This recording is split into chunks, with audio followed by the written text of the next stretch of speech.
Friends, आज के इस वीडियो में हम बात करेंगे जैन दर्शन के स्यादवाद की। पिछली वीडियो में हमने जैन दर्शन के अनेकांतवाद को पढ़ा था। अगर आपने वीडियो नहीं देखी है तो जाकर देख लो। उसे मैंने बहुत ही इजी और सिंपल भाषा में समझाने की कोशिश की है। जब तक आप जैन दर्शन के अनेकांतवाद को नहीं समझोगे तब तक आपको ये स्यादवाद समझ में नहीं आएगा, क्योंकि अनेकांतवाद का ही व्यवहारिक रूप स्यादवाद है। तो आज के इस वीडियो में हम स्यादवाद के बारे में बात करेंगे।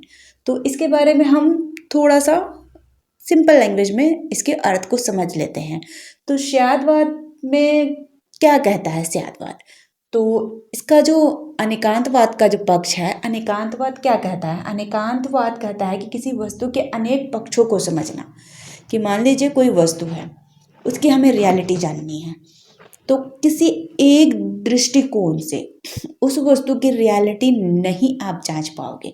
आपको उस वस्तु की जो सत्यता है ना, पूर्ण सत्य आपको नहीं मिलेगा, आपको आंशिक सत्य मिलेगा। मतलब आंशिक रूप से वो सत्य है, बट असत्य भी हो सकता है।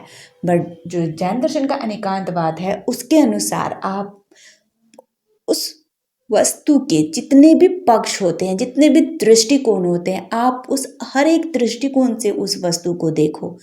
तो उस दृष्टि से देखने पर वस्तु का आपको जो वास्तविकता है ना, रियलिटी है, वो आपको पता चल जाएगा और आपको पूर्ण सत्य की प्राप्ति होगी। तो इसीलिए जैन दर्शन के अनेकांतवाद में कहा गया है अनेक दृष्टि से वस्तु को देखने वाला सिद्धांत, अनेक दृष्टिकोण से। जैसे मान लीजिए कि आप कहते हो कि रौनक एक शिक्षिका है, तो स्टूडेंट की दृष्टि से मैं एक शिक्षिका हूँ, बट मेरे फैमिली की दृष्टि से मैं किसी की बेटी हूँ, मेरे फ्रेंड्स की दृष्टि से मैं किसी की दोस्त हूँ। तो इस तरह से किसी भी वस्तु, किसी भी व्यक्ति को अलग अलग दृष्टिकोण से देखना, तभी उसकी जो रियलिटी है आपको पता चलेगी। तो अनेकांतवाद यही कहता है कि किसी वस्तु को अनेक दृष्टिकोण से देखना वाला सिद्धांत अनेकांतवाद कहलाता है। अब हम यहाँ बात कर रहे थे स्यादवाद, क्योंकि जैसे आपको पता ही है कि अनेकांतवाद को समझे के बगैर आप स्यादवाद नहीं समझ सकते, तो इसलिए मैंने थोड़ा सा अनेकांतवाद आपको यहाँ बता दिया।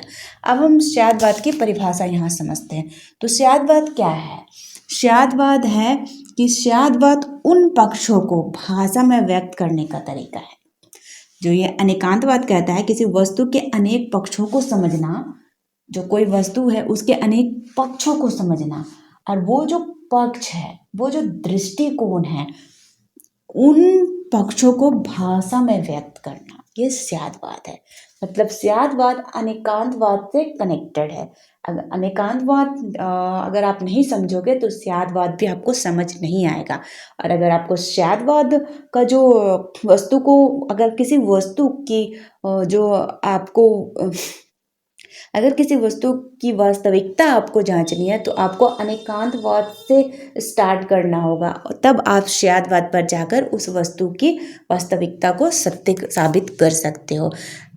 स्यादवाद क्या कहता है कि अनेकांतवाद वस्तु के अनेक दृष्टिकोण से देखना, पर स्यादवाद कहता है कि वो जो दृष्टिकोण है ना, उसका भाषा में वर्णन करना, भाषा में वर्णन करना स्यादवाद कहलाता है। मीन्स अगर अनेकांतवाद हर दृष्टिकोण को एक सेंटेंस में, एक वर्ड में बता रहा है किसी वस्तु के बारे में, तो स्यादवाद वह है कि उस जो वर्ड है, उस जो सेंटेंस को भाषा में वर्णन करना, मतलब उसका वर्णन करना। एक तरह से कहा जाए कि अनेकांतवाद का जो दृष्टिकोण है उसका भाषा में वर्णन करना ही स्यादवाद कहलाता है। तो स्यादवाद का यहाँ अर्थ हुआ, यही मीनिंग है स्यादवाद का, कि स्यादवाद अनेकांतवाद के अनेक दृष्टिकोण को, उनका जो पक्ष है, उन्हीं पक्षों को शब्दों में व्यक्त करना, मतलब उसका वर्णन करना ही स्यादवाद है। स्याद का अर्थ शायद नहीं होता। तो यहाँ पर जो स्याद का अर्थ है, बहुत लोग इसे शायद समझ लेते हैं, शायद नहीं होता है इसका अर्थ। स्याद का अर्थ है किसी दृष्टि से, या फिर एक निश्चित शर्त या संदर्भ में, या फिर किसी विशेष अपेक्षा में। तो जो किसी दृष्टि में, एक निश्चित शर्त में, और विशेष अपेक्षा में। बट इसमें भी एक कंडीशन है। कंडीशन ये है कि जो दृष्टि होगी ना वो किसी समय, स्थान या अवस्था के अकॉर्डिंग होगी। जो शर्त होगी वो समय, स्थान और अवस्था के अकॉर्डिंग होगी। और जो विशेष अपेक्षा है वो भी समय, स्थान और अवस्था के अकॉर्डिंग होगी। अनेकांतवाद में ऐसा कुछ नहीं है कि समय, स्थान व अवस्था के अकॉर्डिंग होना चाहिए। अनेकांतवाद बस कहता है कि किसी वस्तु की जो रियलिटी अगर आपको चेक करनी है तो उसके अनेक पक्षों को, उसके अनेक दृष्टिकोण से देखो उस वस्तु को, तो वह आपको रियलिटी पता चलेगी। वंशवाद कहता है कि जो अनेकांतवाद का जो अनेक पक्ष, अनेक दृष्टिकोण है ना, उसको भाषा में वर्णन करना, उसको संदर्भ देकर समझना, उसको रेफरेंस देकर समझना, ये स्यादवाद है।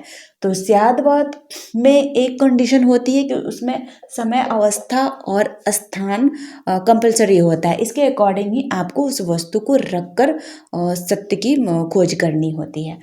अब हम स्यादवाद को सिंपल एक लाइन में इसको समझेंगे कि स्यादवाद आखिर है क्या। स्यादवाद क्या है? हर कथन को उसके संदर्भ के साथ समझो। Simple and easy meaning. कोई कथन है तो उसको समझने के लिए उसके जो संदर्भ है ना उसके साथ समझो। कोई कथन दिया हुआ है तो उसका क्या रेफरेंस हो सकता है, क्या संदर्भ हो सकता है, पहले उसके संदर्भ को समझो, तब वो कथन अपने आप आपको समझ में आ जाएगा। संदर्भ मीन्स क्या होता है कि कोई कथन अगर कहा गया है तो क्यों कहा गया, किस वे में कहा गया, किस पक्ष में कहा गया, किस स्थान, किस अवस्था और किस समय कहा गया है, इस संदर्भ में रखकर उस कथन को समझो तो कोई भी कथन समझने में आपको मुश्किल नहीं होगी और किसी भी वस्तु की वास्तविकता को आप आसानी से पकड़ पाओगे। ये तो हुआ स्यादवाद। स्यादवाद क्या है? अब स्यादवाद के अंदर एक सिद्धांत आता है, कहा जाए नॉर्मल लैंग्वेज में कि वो स्यादवाद के प्रकार हैं। तो स्यादवाद का जो ये सिद्धांत को सतभंगी न्याय कहा जाता है। सतभंगी न्याय।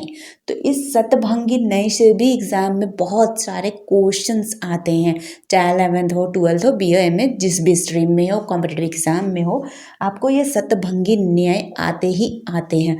तो इस सतभंगी न्याय को एकदम अच्छे से आपको समझना होगा कि ये जो सतभंगी न्याय है आखिर ये कैसे वर्क करता है। तो पहला जो इसमें आपका शतभंगी न्याय है वो है स्याद आस्ति। इसका मतलब होता है जब कोई वस्तु है तो है। अगर आपसे कोई कहता है कि आपके पास पेन है तो आप कहोगे हाँ ये ब्लैक बोर्ड। अगर कोई कहता है कि आपके पास ये मार्कर वाला पेन है तो आप कहोगे हाँ ये मार्कर वाला पेन है। तो यही है स्याद आस्ति। एक दृष्टिकोण से देखना, एक दृष्टिकोण से ये देखा जा रहा है कि ये मार्कर वाला पेन है, बस, तो ये हाँ सत्य है। दूसरा है स्याद नास्ति। कोई अगर आपको कहता है कि ये वाटर प्रूफ नहीं है तो आप कहोगे हाँ ये वाटर प्रूफ नहीं है। तो यह स्याद नास्ति मतलब नहीं है दूसरे दृष्टिकोण से। स्याद आस्ति है एक दृष्टिकोण से या लिखने वाला मार्कर है, मार्कर की तरह दिख रहा है तो यह मार्कर है, बस एक दृष्टि से, इसका और कोई दृष्टिकोण से इसे मैंने नहीं देखा, एक दृष्टि से देखा तो यह पेन है तो पेन है मान लिया। तो वही स्याद आस्ति है एक दृष्टि से, और स्याद नास्ति नहीं है दूसरे दृष्टि से। अगर हम दूसरे दृष्टिकोण से इसे देखेंगे तो यह वाटर प्रूफ नहीं है, वाटर प्रूफ मार्कर नहीं है, तो ये नहीं है, ये भी सत्य है। तो स्याद नास्ति यही है कि नहीं है, तो ये वाटर प्रूफ पेन नहीं है। अब तीसरा है कि स्याद आस्ति नास्ति। थर्ड जो है स्याद आस्ति नास्ति, इसका जो हम अर्थ समझेंगे एक दृष्टि से है और दूसरे दृष्टि से नहीं है। जैसे ये एक दृष्टि से मार्कर है मगर दूसरे दृष्टि से ये वाटर प्रूफ नहीं है। तो यही है कि एक दृष्टि से ये है, एक दृष्टि से नहीं है। किसी भी वस्तु को एक दृष्टि से अगर हम सत्य बोल सकते हैं तो दूसरे दृष्टि से वो असत्य भी हो सकता है। फोर्थ है वो है स्याद वक्तव्य। स्याद वक्तव्य ये होता है कि ये ऐसी कंडीशन होती है, जैसे मान लीजिए कि आप चाय बना रहे हो, चाय में आपने पानी डाल दिया, दूध डाल दिया, चाय पत्ती डाल दिया, चीनी अभी नहीं डाला, तो आपसे अगर कोई कहता है कि चाय बन गई तो आप क्या कहोगे? तो शायद वक्तव्य में इसका आंसर होगा कि अभी निश्चित रूप से इस समय कुछ कहा नहीं जा सकता कि चाय बनी है या नहीं बनी है, मतलब बीच की अवस्था। आपने चीनी नहीं डाला, ना तो वो चाय है ना तो वो पानी है, तो बीच की अवस्था है, तो इसलिए इसका आंसर होगा कि अभी इसके बारे में कोई निश्चित कथन नहीं कहा जा सकता। ये है शायद वक्तव्य, मतलब अभी कुछ व्यक्त नहीं किया जा सकता कि चाय बन है या नहीं है। 5th नंबर है स्यादस्य वक्तव्य। इसका है मतलब है और अभी इसका वर्णन नहीं किया जा सकता। स्यादस्य वक्तव्य का मतलब है मगर अव्यक्त है, कोई वस्तु है मगर उसका जो वर्णन है ना शब्दों में नहीं किया जा सकता। जैसे मान लीजिए आपके पास मोबाइल है, ये मोबाइल है, ये पूरा टूट चुका है, तो कोई आपसे पूछता है कि आपके पास मोबाइल है, तो आप कहोगे हाँ है। अब कोई कहेगा कि ये मोबाइल है, तो ये कैसा है, कैसा है, इसका स्ट्रक्चर आपको बताने को कहेगा। तो आपका मोबाइल तो टूट चुका, तो आप इसे शब्दों में इसका वर्णन तो नहीं कर सकते अभी कि मोबाइल में यहाँ कैमरा था वहाँ कैमरा, क्योंकि आपका मोबाइल पूरा चूर हो चुका, टुकड़ों में बढ़ चुका है। तो है आपके पास, है मगर व्यक्त आप नहीं कर सकते, मतलब वर्णन आप नहीं कर सकते। तो यही है स्यादस्य वक्तव्य। नेक्स्ट जो है वो है स्याद नास्ति वक्तव्य। इसका है कि नहीं है और अव्यक्त भी है। इसका भी मैं एग्जाम्पल देती हूँ कि मान लीजिए मिट्टी का एक घड़ा है, वो टुकड़ों में टूट चुका है, तो कोई आपसे पूछता है क्या यह घड़ा है, तो आप क्या आंसर दोगे? नहीं, यह घड़ा नहीं है, क्योंकि वो तो टूट चुका है, मिट्टी की अवस्था में है, टूट के वो आधा गला हुआ है आधा टुकड़ों में है, तो वो घड़ा तो नहीं है। तो आप तो बोलोगे कि वह नहीं, या घड़ा नहीं है, मगर इसे शब्दों में व्यक्त नहीं किया जा सकता, क्योंकि यह घड़ा तो नहीं है मगर ये घड़ा का टुकड़ा तो है, मिट्टी भी पूरा नहीं है। पूरा मिट्टी होने पर सीधा आप बोल सकते हो कि ये नहीं है, घड़ा नहीं है, मिट्टी है, मगर वो घड़े का टुकड़ा है। घड़ा नहीं है मगर घड़े का टुकड़ा है, तो आप ये बोलोगे कि वह घड़ा नहीं है, मगर इसका मैं अभी शब्दों से वर्णन नहीं कर सकता, नहीं कर सकता कि यह घड़ा है। तो यही है स्याद वक्तव्य। लास्ट है स्याद अस्ति नास्तस्य वक्तव्य। इसका मीनिंग हुआ कि है, नहीं भी है और व्यक्त भी नहीं किया जा सकता। मतलब कोई चीज है, वो नहीं भी है। मान लीजिए मेज पर घड़ा है, तो कोई पूछता है क्या यह घड़ा है, तो आप कहोगे हाँ यह घड़ा है। फिर आपसे कोई सवाल करता है क्या घड़ा अभी यहाँ पर है, तो मान लीजिए कि घड़ा आपका कल टूट चुका है, तो आप कहोगे ना नहीं अभी यहाँ घड़ा नहीं है, क्योंकि वो कल टूट चुका। मगर इसे हम शब्दों में व्यक्त नहीं कर सकते, क्योंकि ये घड़ा था, पहले था, अभी नहीं है, और हम इसे शब्दों में व्यक्त नहीं कर सकते। तो ये है न्याय, तो ये है जैन दर्शन का स्यादवाद और उसका शतभंगी न्याय।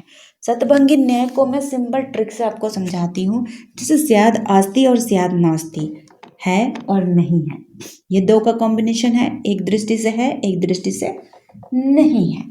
स्याद आस्ति और नास्ति, ये दोनों का कॉम्बिनेशन ही ये 3rd नंबर है भी और नहीं भी है, मतलब वस्तु एक दृष्टि से वस्तु सत्य भी है और एक दृष्टि से असत्य भी है।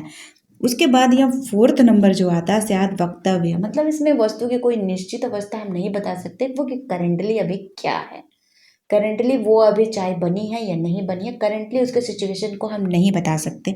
ये है स्याद वक्तव्य। उसके बाद ये जो तीनों आता है 5, 6, 7, ये स्याद वक्तव्य का ही ये पार्ट है। इसमें वस्तु है मगर उसे हम व्यक्त नहीं कर सकते।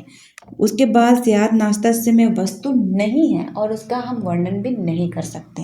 और स्याद आस्ती नास्ती, इसमें वस्तु है भी नहीं भी है और हम इसका वर्णन भी नहीं कर सकते। तो ये है जैन दर्शन का स्यादवाद, उसका सतभंगी न्याय। आई होप आपको समझ में आया होगा। अगर नहीं भी समझ में आया तो मुझे बताना आपको कहाँ समझ में नहीं आया। मैं फिर से इजी और सिंपल लैंग्वेज में आपको समझाने की कोशिश करूँगी। तो मिलते हैं किसी नेक्स्ट टॉपिक में नेक्स्ट वीडियो के साथ। तब तक के लिए बाय बाय।